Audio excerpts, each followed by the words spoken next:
Hello guys, welcome back to this channel. In today's tutorial, I'm going to show you how to unmute yourself on Discord.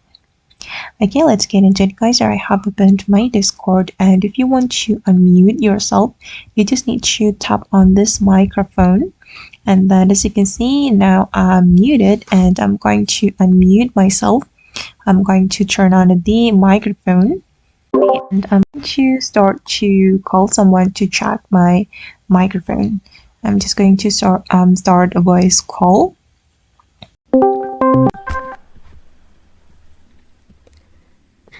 Okay, and now I have been unmuted. And then if we want to mute, we just need to tap on this microphone icon to turn off the microphone. And now I'm muted, and I'm going to unmute it again. Okay, and I'm just going to end it.